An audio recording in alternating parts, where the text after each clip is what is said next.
We're going to have a lot of publicity about the latest international conference that's coming up in Glasgow in November, but excuse the pun, it's likely to be more hot air from politicians because, they will meet, they'll make various promises that something's got to be done, but actually, they won't actually come up with a plan. Things are going to continue to get worse, I'm afraid, if you leave it to the present capitalist politicians, because there are two major barriers.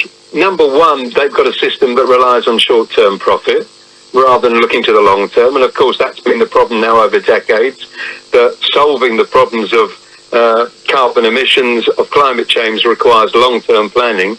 And the second thing is that it's always about putting one nation state ahead of another nation state, so they can never properly plan globally. And, if there's one argument that I would put forward for why I'm a socialist and why I believe that listeners, I hope, will look at why we argue for socialism, is that if we're going to do something about this, we need to have a globe that works cooperatively, that looks at long-term aims, that doesn't look at short-term profit. Because if you use the whole resources of the globe with the different energy generation that you could have, particularly around solar and wind, for example, putting in the jobs that could actually start to insulate homes, nationalise so that you could have proper public transport systems. So, I wouldn't have to constantly drive down to London or over to Nottingham or wherever in my own personal car, but could rely that there was an affordable transport system and around our own cities as well. What a difference that would make, but that's the kind of planning we need in place. Thank you very much for that. And just like to just make a comment about the experts in this report said that in the space of the last 30 years, the UK had become 0.9 of a degree centigrade warmer.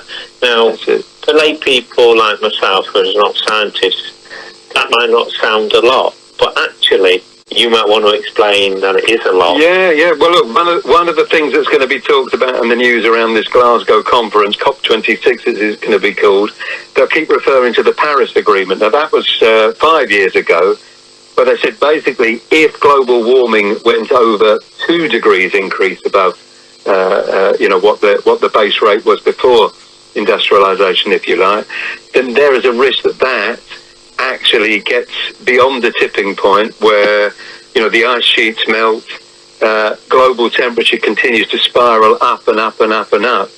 And so, 1 degree overall, it might sound very, very slight, but the effect on, a climate that has, been stable over, millennia, relatively speaking. I mean, obviously there's always been variations in global temperatures, but nothing at the speed of change that we're seeing at the moment. It's due to man-made activity. It's due to our production of greenhouse gases, and urgent action needs to be taken. Yes, absolutely. And of course, when we say man-made, what we mean is business-made. It's not about blaming each individual because we don't do enough personally when the bulk of emissions comes from private companies.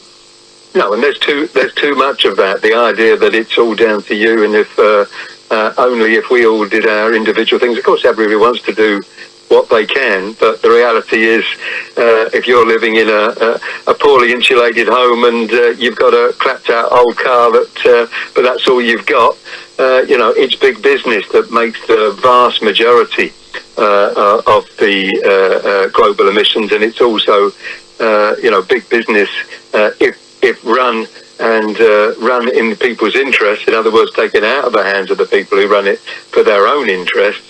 That's the only way we can tackle climate change.